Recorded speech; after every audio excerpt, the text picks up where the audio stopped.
The lecture hall buzzed with nervous energy as hundreds of alien cadets filled the massive amphitheater. Zara Chen looked around at her new classmates, amazed by the variety of species that had come to study at the Galactic Defense Academy. There were tall, insect-like beings with shimmering wings, blue-skinned creatures with gills along their necks, and floating gas clouds that somehow managed to wear uniforms. She had been one of only 12 humans accepted into this year's class. Earth was still considered a newcomer to galactic civilization, having joined the Alliance just 50 years ago. Most of the other species had been exploring space for thousands of years. Professor Vexatai entered the room, and the chatter died instantly. The Catherian instructor was massive, standing nearly 8 feet tall with thick, armor-like skin covered in old battle scars. His forearms moved with practiced military precision as he activated the holographic display at the front of the room. "Today we discuss the most dangerous threats in known space," he announced, his voice carrying easily through the hall. "You will learn about creatures so deadly that entire star systems have been abandoned rather than face them. These are the apex hunters." A collective shudder ran through the audience. Even species that were natural predators themselves seemed to shrink back in their seats. Zara noticed her roommate, a 4-armed Quilonian named Kesp, covering his eyes with 2 hands while gripping his desk with the other 2. The holographic display flickered to life, showing a creature that made several cadets gasp in terror. It looked like a massive black cat, but one the size of a small spacecraft. Its fur seemed to absorb light, making it appear as a moving shadow with glowing red eyes. "The Void Stalker," Professor Vextai said, his voice dropping to almost a whisper. "These creatures can phase through solid matter at will. They hunt by appearing inside starships, space stations, even underground bunkers. There is no barrier that can stop them." The image changed to show another terrifying beast. This one looked like it was made of living crystal, with sharp edges that glowed with internal fire. Steam rose from its body, and the ground beneath its feet was melted and smoking. "The Plasma Ripper," the professor continued. "Their bodies generate fusion reactions hot enough to cut through starship hulls. They feed on metal and energy, growing larger and more powerful with each meal. A single Plasma Ripper destroyed an entire mining colony on Zarian Prime, melting through 40 levels of reinforced concrete in minutes." The final image was perhaps the most disturbing. It showed a creature that was hard to look at directly, as if the mind couldn't quite process what it was seeing. It had multiple tentacle-like appendages that seemed to shift and writhe, and where its face should be was just empty darkness. "The Mind Devourer," Professor Vexatai said, and this time his voice actually shook. "These beings feed on neural energy. They can control the minds of their victims, using them as puppets while slowly consuming their consciousness. Worse, they can control multiple hosts at once, creating armies of the enslaved." The professor moved to stand in front of the display, his scarred face grave. "In my 40 years of military service, I have seen the aftermath of apex hunter attacks. Entire colonies evacuated, brave soldiers reduced to gibbering wrecks, space lanes abandoned for decades because of a single confirmed sighting." He gestured to the images behind him. "These creatures represent extinction-level events. They are not mere animals or even typical predators. They are forces of nature, living disasters that can end civilizations.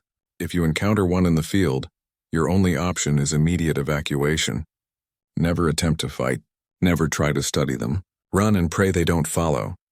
The room was completely silent now. Even the usually chatty Nebulons had stopped their constant whispering. The weight of what they were learning seemed to press down on everyone present. "Your emergency protocols are simple," the professor continued. "If you detect any sign of apex hunter activity, you evacuate all personnel immediately.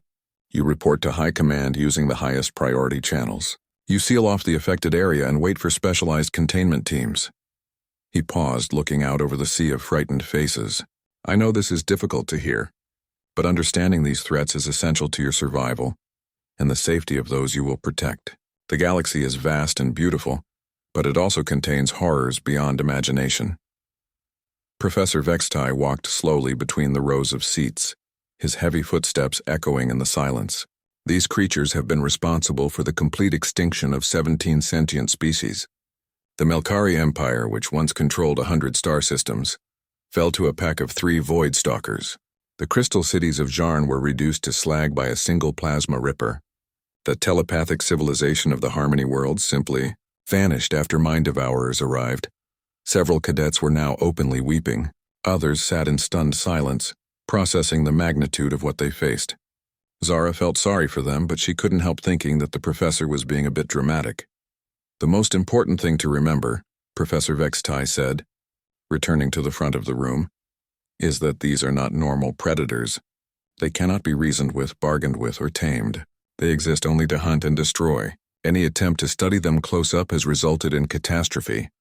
He activated a new display showing evacuation procedures and emergency protocols. You will memorize these procedures until you can recite them in your sleep. Your life and the lives of countless others may depend on how quickly you can implement them. The professor's compound eyes swept across the room one final time. Before we continue with the specific protocols, I want to be absolutely certain that everyone understands the gravity of this threat. These are not theoretical dangers or ancient legends. Apex hunters are real. They are active throughout the galaxy, and they will kill you without hesitation if given the chance. He paused dramatically. Has anyone here ever encountered an apex hunter? The question hung in the air like a challenge. Of course, no one would raise their hand. Anyone who had actually encountered one of these creatures would either be dead or too traumatized to attend the academy. Zara looked around at her classmates, all of them staring at their desks or anywhere except at the professor. The silence stretched on, becoming uncomfortable. She could see Kesp trembling slightly beside her. Finally, feeling a bit awkward about the long silence, Zara raised her hand. The effect was immediate and dramatic. Every head in the room turned to stare at her. Professor Vexitai's 4 eyes went wide and his mouth fell open. The silence that followed was so complete that Zara could hear the ventilation system humming in the walls. Cadet, the professor stammered, consulting his datapad with shaking hands. Cadet Chen, you've encountered one of these creatures? Zara nodded, wondering why everyone looked so shocked. Yeah, all 3 types, actually. Shadow, Blaze, and Whisper are probably wondering where I am right now. Mom always worry feeds them when I'm away from home for too long. The confused murmurs that rippled through the auditorium sounded like a small earthquake. Kesp tugged at her sleeve with 2 of his hands while covering his face with the other 2, as if he couldn't bear to look at her. Those are names, Professor Vextai said slowly, as if he couldn't quite believe what he was hearing.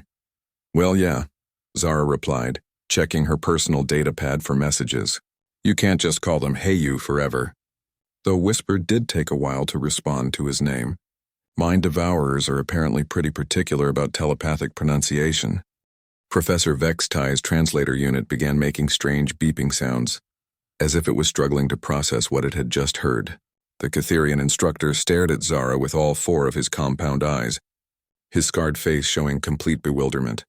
Cadet Chen, he said slowly, when you say you've encountered these creatures, do you mean you saw them from a safe distance? Perhaps through a telescope or surveillance equipment? Zara shook her head, looking confused by the question. No, I live with them. They sleep in my room sometimes, though. Shadow takes up most of the bed when he stretches out. He's gotten really big since we first found him. The murmurs from her classmates grew louder and more panicked. A siren cadet in the front row made a sound like water boiling. Several of the insectoid Malari began clicking their mandibles rapidly, which Zara had learned was their equivalent of nervous laughter. You live with them? Professor Vextai asked, his voice barely above a whisper. My whole family does, Zara said cheerfully. Dad jokes that we have the most effective home security system in the galaxy. Though honestly, they're pretty lazy most of the time. Blaze spends half the day sunbathing in the yard, and Whisper mostly just wants to help with homework. Professor Vexitai sat down heavily in his chair, which groaned under his weight. He stared at his datapad as if it might provide answers to questions he didn't even know how to ask. Class dismissed, he announced weakly. We will continue this discussion tomorrow. The cadets filed out of the lecture hall in stunned silence, giving Zara a wide berth as if she might be carrying some kind of deadly disease. Only Kesp remained behind, though he kept all 4 of his arms wrapped around himself protectively. Zara, he said in his soft, musical voice, can please tell me you're joking about this? Why would I joke about it? She asked, genuinely puzzled. Here, I'll show you. She pulled out her personal communicator and activated the holographic display. The image that appeared made Kesp fall backward off his chair with a crash. The hologram showed Zara's family home on Earth, a modest house with a large yard. In the center of the image was a massive black creature that looked exactly like the Void Stalker from the professor's presentation, except this one was wearing what appeared to be a bright red collar and was curled up on a couch that looked far too small for it. "That's Shadow," Zara explained, adjusting the display. "We found him when he was just a cub. Well, I say found, but really he found us. He phased through our kitchen wall one day while Mom was cooking dinner. He was so small and scared, and he looked hungry." The image changed to show a crystalline creature in the backyard, its internal glow creating beautiful patterns of light on the grass around it. It appeared to be playing with what looked like a massive ball made of some kind of metal. "And that's Blaze," Zara continued. "He loves playing fetch, though we had to get special toys made from heat-resistant materials. Regular ones just melt." Kesp made a sound like a deflating balloon and pointed one trembling finger at the display. "That thing could vaporize a battleship." "Only if he was angry or scared," Zara said dismissively. "Blaze is actually really gentle. He's great with kids. My little cousin Emma rides on his back when she visits." The final image showed perhaps the most disturbing sight yet. A creature that hurt to look at directly was sitting patiently while a small human child appeared to be braiding colorful ribbons into its writhing tendrils. "That's Whisper with my neighbor's daughter," Zara explained. "He loves getting his appendages decorated. Says it makes him feel pretty, though he actually communicates that concept as a combination of aesthetic pleasure and social bonding satisfaction." Kesp had gone completely still, all four of his eyes fixed on the holographic display. "It talks?" "All the time," Zara laughed. "Sometimes too much. He likes to provide running commentary on movies, which can be annoying, though his insights into character motivation are usually pretty good." Word of Zara's revelation spread through the dormitories faster than light-speed communication. By evening, a crowd of cadets had gathered in the common area, maintaining what they clearly considered a safe distance while bombarding her with questions. "How are you still alive?" asked a reptilian Soran cadet, his forked tongue flicking nervously. "Why would I not be alive?" Zara responded, looking puzzled. "They're my pets. Well, I guess they're more like family members, really. We don't own them so much as we all live together." "But they're apex hunters," exclaimed a crystalline being whose species name Zara couldn't pronounce. "They're supposed to be unstoppable killing machines." "Who told you that?" Zara asked, genuinely curious. "I mean, they can be dangerous if they're wild or if someone threatens their family. But so can lots of animals. My grandmother's cat used to be way more aggressive than any of our three." She pulled up more images on her communicator, showing family dinners where the three creatures sat around a specially reinforced table, movie nights with the apex hunters wearing what appeared to be custom-made 3D glasses, and holiday celebrations where they wore festive decorations. "The secret," Zara explained to her stunned audience, "is starting with good nutrition and consistent boundaries. Just like with any pet, really. You have to establish trust and routine." A brave Nebulon cadet drifted closer, his gaseous form shimmering with curiosity. "What do they eat?" "Shadow likes fish, the bigger the better. We get these massive tuna from the Atlantic farms. Blaze eats metals mostly, but he has a real preference for titanium alloy. Says it has a nice crunch, and Whisper feeds on neural energy but not in a harmful way. He just sort of sips from our thoughts when we're happy or excited. Says positive emotions taste better." The crowd exchanged horrified glances. Several cadets backed away further. "You let it feed on your mind?" Kesp asked in a strangled voice. "It's more like sharing," Zara explained patiently. "When I'm happy about something, he experiences a bit of that happiness too. When he's content, I can feel a little of his peace. It's actually really nice, like having a constant emotional support system." She scrolled through more images, showing herself as a child playing games with smaller versions of the creatures. Family trips where the apex hunters wore travel harnesses in the back of a specially modified transport vehicle, and what appeared to be a birthday party where all three creatures wore party hats. "They're really just big, dangerous-looking animals who needed a family," Zara concluded. "Once you understand their basic needs and show them love and respect, they're incredibly loyal and affectionate." The room fell silent again as the implications of what she was saying sank in. These creatures that had terrorized the galaxy for millennia, that had driven entire civilizations to extinction, were apparently capable of being pets. Does your government know about this?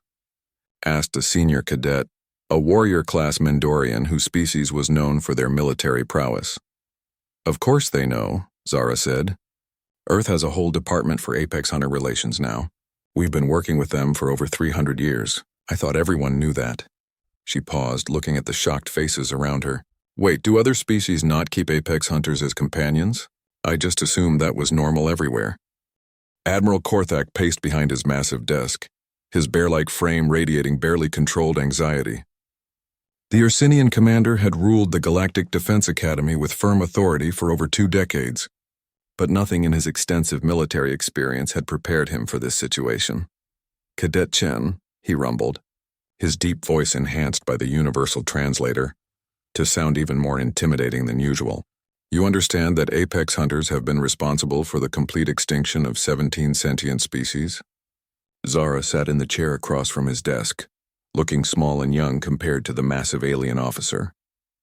She nodded seriously, her expression sympathetic. That's really terrible, sir. Were they wild ones? Admiral Korthak stopped pacing and stared at her. Wild ones? As opposed to what exactly? Well, domesticated apex hunters would never do something like that, Zara explained matter-of-factly. Shadow gets upset if I'm even 5 minutes late for dinner. He'd never hurt anyone I care about. None of them would.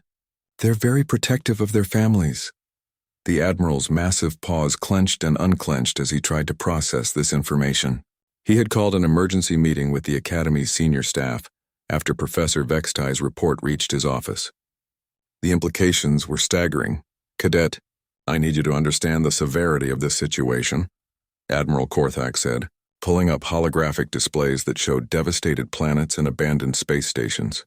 These creatures represent the greatest known threat to galactic civilization.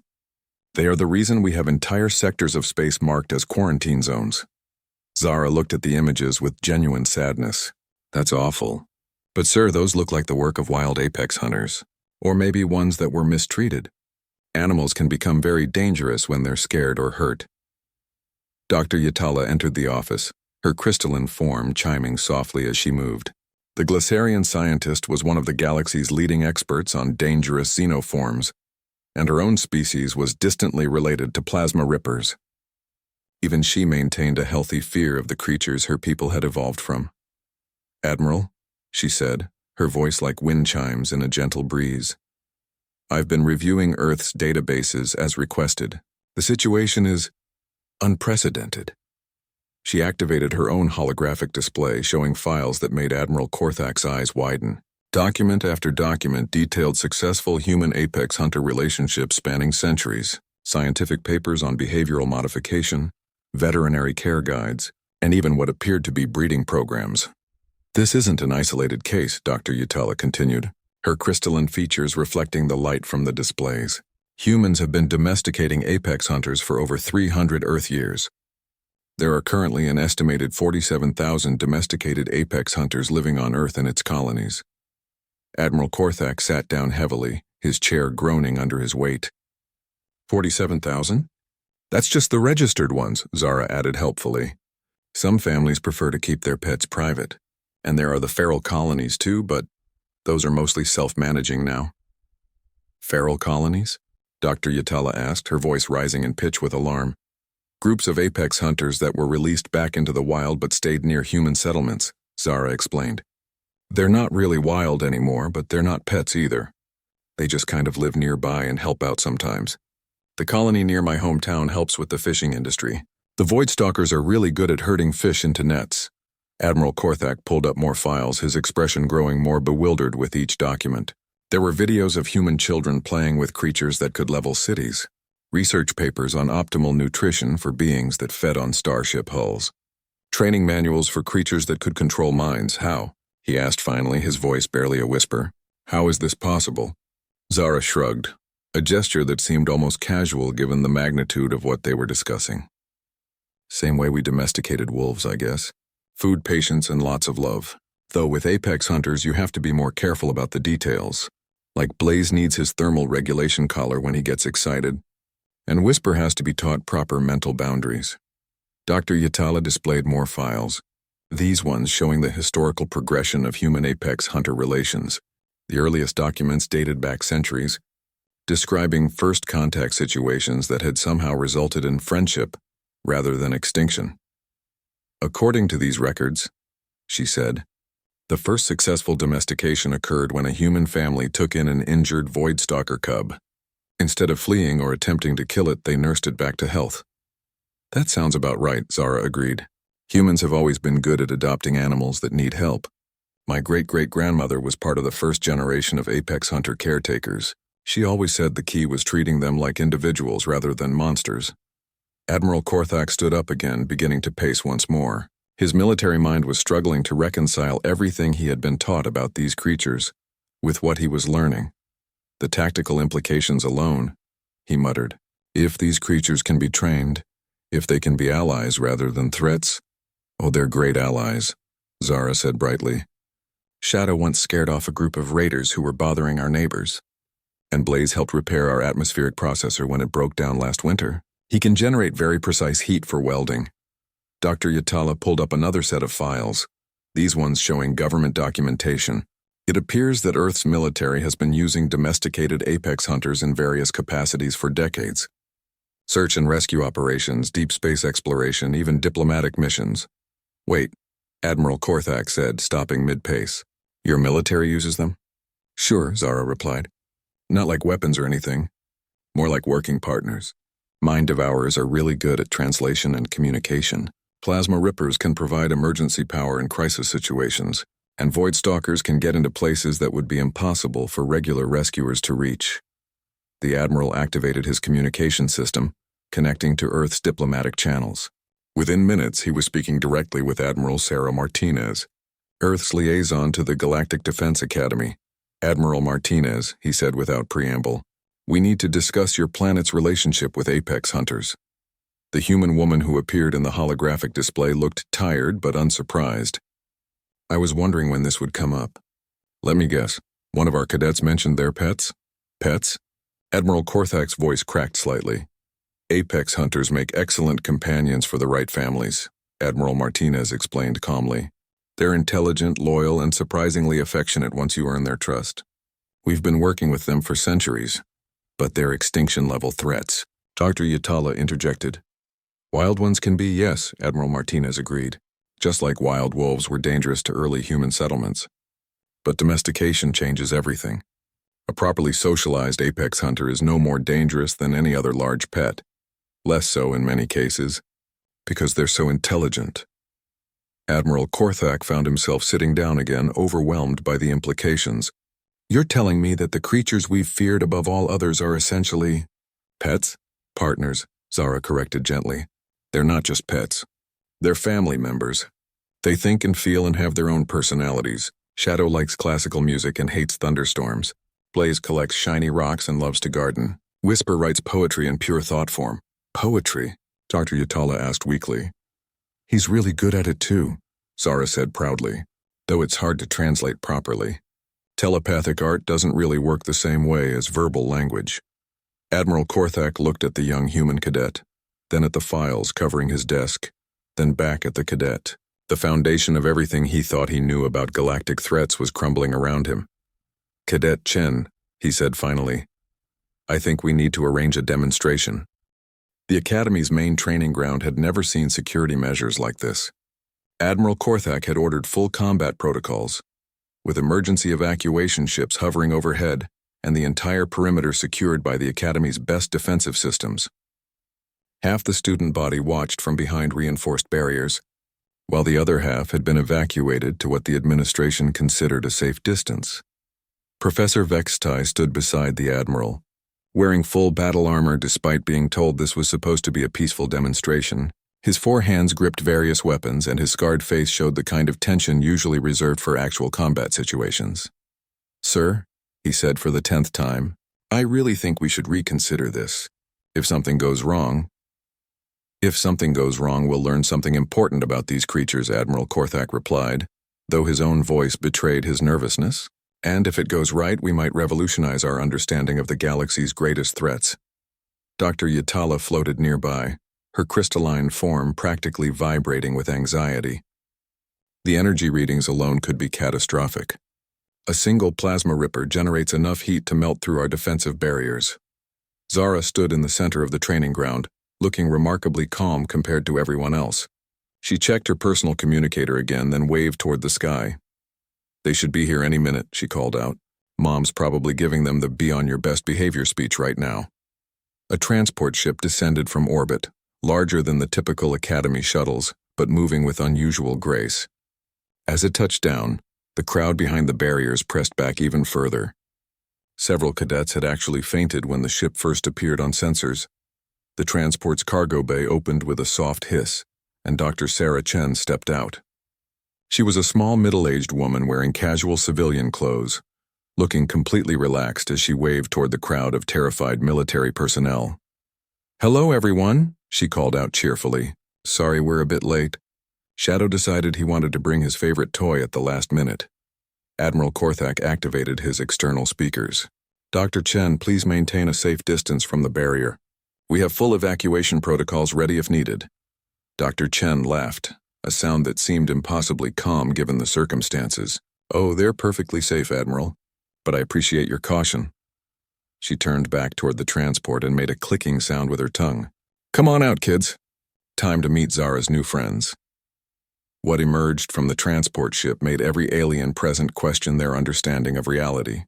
Shadow appeared first, moving with the fluid grace of a liquid nightmare. The Void Stalker was even larger than the holographic displays had suggested, easily the size of a small atmospheric craft. His black fur seemed to absorb light, making him appear as a moving shadow with glowing red eyes. But instead of radiating menace, he looked around with what could only be described as curiosity, his massive head tilting as he observed the crowd. The moment he spotted Zara, his entire demeanor changed. A sound like distant thunder began emanating from his chest, purring on a scale that made the ground vibrate. He bounded across the training ground with surprising speed, but his approach was clearly playful rather than predatory. "Shadow," Zara called out, opening her arms wide. The massive creature immediately slowed, approaching her with the same careful attention that a house cat might show around a small child. When he reached her, he lowered his enormous head and nuzzled against her with obvious affection. The crowd gasped collectively as Zara threw her arms around the creature's neck, her small human form completely dwarfed by the being that had haunted galactic nightmares for millennia. "Did you miss me, boy?" she asked, scratching behind what appeared to be his ears. The purring intensified, and Shadow's eyes closed in apparent bliss. Blaze emerged from the transport next, and the temperature readings on every sensor in the area immediately spiked. The plasma ripper's crystalline body glowed with internal fire, creating beautiful patterns of light that danced across the training ground. Steam rose from his feet where they touched the specially treated ground. But like Shadow, Blaze showed no signs of aggression. He approached Zara with a careful, measured gait, clearly conscious of the heat he was generating. When he reached her, he lowered his massive form and extended what appeared to be a protective collar around his neck. "Good boy, Blaze," Zara said, patting the collar. "You remembered your thermal regulator." She placed her hand against his crystalline surface, and the crowd watched in amazement as the creature's internal glow shifted to a warmer, more peaceful color. Blaze made a sound like wind chimes mixed with the crackling of a cozy fire. Finally, Whisper emerged from the transport, and the assembled crowd experienced something unprecedented. The Mind Devourer's form was difficult to focus on directly, seeming to shift and change even as they watched. But instead of the mental assault they expected, what they felt was a gentle, warm presence touching their minds. "Greetings, starfarers," a voice spoke directly into their thoughts, calm and friendly. "This one brings peaceful intentions and curiosity about new friends." Several cadets fainted at this point, overwhelmed by direct telepathic contact with a creature they had been taught to fear above all others. But those who remained conscious were amazed to find that the mental touch was not invasive or harmful. It felt more like someone politely knocking on a door rather than breaking it down. Whisper approached Zara with obvious affection, his tentacle-like appendages moving in what was clearly a happy dance. When he reached her, several of his appendages gently wrapped around her in what was unmistakably a hug. Small human Zara. His mental voice conveyed pure joy. "This one has missed the warmth of your thoughts. The Star Learning Place smells of knowledge and fear.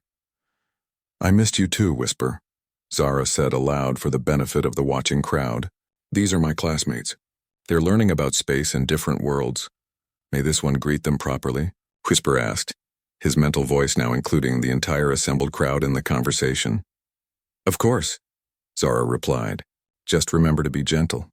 They're not used to telepathic communication. What followed was perhaps the most surreal diplomatic exchange in galactic history. Whisper's consciousness gently touched each mind present, offering what could only be described as a formal introduction. His thoughts conveyed his name, his relationship to Zara's family, and his hopes for peaceful coexistence. Most remarkably, he also shared brief flashes of memory, lazy afternoons in the Chen family garden, helping Zara with homework through patient mental guidance, and quiet evenings watching Earth entertainment programs while curled up with his human family. Dr. Chen approached the group, completely unfazed by being surrounded by 3 creatures that could theoretically level a city. They wanted to bring gifts, she announced. To the stunned crowd, Shadow carefully extracted something from a pouch attached to his collar, a worn stuffed animal that he gently placed at Zara's feet. Mr. Snuggles, Zara exclaimed, picking up the teddy bear. You brought my old friend. Blaze's gift was more practical but no less thoughtful. He generated a controlled plasma field that formed into beautiful, intricate light sculptures, art created from pure energy that danced in the air above the training ground. Whisper's gift was the most personal of all. He shared a carefully crafted thought poem that somehow conveyed the beauty of Earth's sunrise, the warmth of family love, and the excitement of new friendships all woven together in pure telepathic artistry. Admiral Korthak found himself stepping forward, his earlier fear replaced by amazement. Dr. Chen, he called out, would it be possible to interact with them more directly? Dr. Chen smiled. Shadow loves belly rubs, though you might need a ladder. Blaze enjoys when people appreciate his light shows. He's quite the artist. And Whisper would be delighted to have a proper conversation, though he'll try to be very gentle with species that aren't used to telepathy. What followed was the most extraordinary meet and greet in Academy history. Admiral Korthak found himself carefully patting Shadow's massive flank while the creature purred. Contentedly, Dr. Yatala discovered that Blaze could create incredibly precise heat patterns for scientific experiments, and Professor Vextai, despite his initial terror, was soon engaged in a fascinating telepathic discussion with Whisper about military tactics and peaceful conflict resolution. They're remarkable, Admiral Korthak murmured, watching as Blaze created a miniature aurora in the palm of his hand for a group of fascinated cadets. Intelligent, artistic, gentle, they're family, Zara corrected with a smile, and maybe now the galaxy can be theirs too. 1 year later, the Galactic Defense Academy looked very different during graduation season. The traditional ceremony still followed ancient protocols, but new additions had been made that would have been unimaginable just 12 months earlier. Admiral Korthak stood at the podium, looking out over the graduating class with pride and amazement. Behind him, a small plasma ripper named Ember sat quietly in a specially designed containment field, not for protection from the creature, but to protect the wooden podium from accidental heat damage. Fellow graduates, faculty, and honored guests, the Admiral began, his voice carrying across the packed amphitheater. This year has been one of unprecedented change and discovery for our Academy, and for galactic civilization as a whole. In the audience, Shadow, Blaze, and Whisper wore tiny graduation caps that had been custom-made for their various anatomies. Shadow's cap sat between his ears like a small black tent, while Blaze's was made of heat-resistant materials that glowed softly against his crystalline surface. Whisper's cap somehow managed to stay attached to his shifting appendages through what appeared to be telepathic concentration. The sight of apex hunters wearing graduation attire had caused quite a stir among the visiting families, but most of the shock had worn off over the past year. Other families had begun bringing their own newly adopted apex hunters. Though most were still working through basic training, Lieutenant Zara Chen sat in the front row with her fellow graduates, wearing the silver bars of her new rank with quiet pride. Her thesis, Redefining Galactic Threat Assessment Through Applied Xenobiological Partnership, had become required reading at military academies across 3 sectors. This year, We learned that our greatest fears might actually become our greatest allies, Admiral Korthak continued, glancing briefly at Ember, who had become an unofficial Academy mascot. We discovered that understanding and compassion can transform the most dangerous situations into opportunities for cooperation. Professor Vextai, now the Academy's Director of Apex Hunter Relations, nodded approvingly from his seat among the faculty. The Catherian warrior had undergone perhaps the most dramatic transformation of anyone at the Academy. His initial terror had given way to fascination, then to expertise. He now taught the most popular course on campus, interspecies behavioral psychology with practical applications. The changes had spread far beyond the Academy walls. The Galactic Defense Force had quietly revolutionized its Apex Hunter protocols. Instead of evacuation procedures, they now had first contact and integration. Guidelines, emergency response teams included specialists, trained in xenobiological communication and conflict. De-escalation. Dr. Yatala had established the first Apex Hunter Research Institute, where scientists from across the galaxy came to study these remarkable creatures in peaceful environments. Her own species, the Glaciarians, had been among the first to attempt their own domestication programs, with surprising success.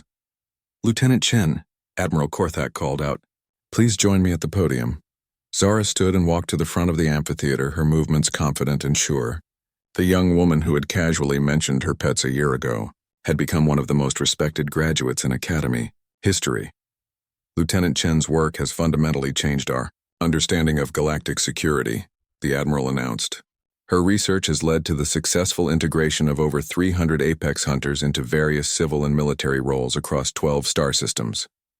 The applause was thunderous, and not just from the humanoid species. Shadow's purring created a deep harmonic undertone, while Blaze generated soft light pulses that flickered in rhythm with the clapping. Whisper's mental voice touched every mind present with a warm sense of pride and accomplishment. Small human Zara has shown the star people that fear makers can become joy sharers. His thoughts conveyed to the assembly. This is wisdom beyond her years. Zara accepted her special commendation with characteristic humility. I just did what humans have always done, she said into the microphone. When we see something that needs help, we try to help it. When we meet something different, we try to understand it. And when we find something that could be family, we make it family. She looked out over the crowd, her eyes finding her three companions in the audience. Shadow, Blaze, and Whisper taught me more about courage and loyalty than any textbook ever could. They showed me that the scariest-looking things often just need someone to believe in them. The ceremony continued with the traditional presentation of assignments. Many of the graduates were headed to newly created positions in Apex Hunter integration programs. Some would be working with research teams, others with diplomatic missions to systems where wild Apex Hunters had been causing problems. Kesp, Zara's former roommate, was among those assigned to integration work. The four-armed Quilonian had overcome his initial terror to become one of the Academy's most promising xenobiological specialists. His senior project had focused on communication protocols for mind-devourer colonies. I never thought I'd say this, he whispered to Zara during the ceremony. But I'm actually excited to work with them. Whisper's poetry workshop changed my entire perspective on telepathic art forms. As the formal ceremonies concluded, the traditional reception began. But this year's reception was unlike any in Academy history. Families from dozens of species mingled freely with creatures that had once been considered extinct-level threats. A group of young Sauran cadets had gathered around Blaze, watching in fascination as he created miniature sculptures from controlled plasma. The crystalline being had discovered a talent for art, and his creations were becoming highly sought after across the galaxy. Shadow had attracted his own crowd of admirers, particularly among the Academy's engineering students. His ability to phase through solid matter made him invaluable for understanding structural weak points and designing better defensive systems. He seemed to enjoy the attention, his massive form radiating contentment as students carefully examined his unique abilities. Whisper was engaged in what appeared to be a deep philosophical discussion with several faculty members, his thoughts weaving complex ideas about consciousness, communication, and the nature of intelligence across species barriers. Dr. Sarah Chen approached her daughter beaming with pride. Your father wanted to be here, but someone had to stay home with the new arrivals. New arrivals? Zara asked, raising an eyebrow. 3 more cubs showed up last week, her mother explained. Word has gotten out in the apex hunter community that Earth is a safe place. We're going to need a bigger house. Admiral Korthak joined their conversation, still somewhat amazed by how normal it had become to discuss apex hunters as if they were neighborhood pets. Dr. Chen, I wanted to thank you for your patience with our initial DOS concerns. Fear of the unknown is perfectly natural, Admiral, Dr. Chen replied kindly. What matters is what you do when you learn something new. You chose understanding over prejudice, and that made all the difference. As the reception wound down, Zara found herself standing with her 3 companions in the Academy's memorial garden. This quiet space honored all those who had lost their lives to various galactic threats over the centuries. You know, she said softly, a year ago these memorials included people who died in apex hunter attacks. Now we know those were just misunderstandings that got out of hand. Many sad makings could have been prevented with better understanding. Whisper agreed, his mental voice tinged with regret. But past sadness can become future wisdom if the star people learn well. Shadow nuzzled against Zara's shoulder, his purring a comfort in the gathering twilight. Blaze generated a soft, warm glow that created dancing shadows among the memorial stones. What happens now? Zara asked, looking up at the stars beginning to appear in the darkening sky. Now we teach, Whisper replied. We show other star people that different scary can become same family. We make the star paths safer for all. We explore, Blaze added through his own form of communication, his light patterns conveying excitement and anticipation. There are many worlds where apex hunters live alone and afraid. They need families too. Shadow's purring deepened and Zara could feel his contentment and determination. He didn't need words to communicate his feelings. His presence alone spoke of loyalty, protection, and love. Together, Zara said simply, and the words seemed to capture everything they had accomplished and everything they hoped to achieve. Above them, the stars shone down on a galaxy that was slowly learning a simple truth that humans had known for millennia. Even the most fearsome creatures could become family with enough patience, understanding, and love. The age of fearing apex hunters was ending. The age of partnership was just beginning, and at the heart of it all was a young human woman and her 3 extraordinary companions, proving once again that the greatest weapon against fear was friendship, and the strongest defense against the unknown was an open heart. This is how Star Peace begins, Whisper observed, his thoughts touching the minds of his family with gentle warmth. Not with great battles or wise treaties, but with small kindnesses that grow into great understanding. As they walked back toward the academy buildings, their shadows moving together in the starlight, the future seemed brighter than ever.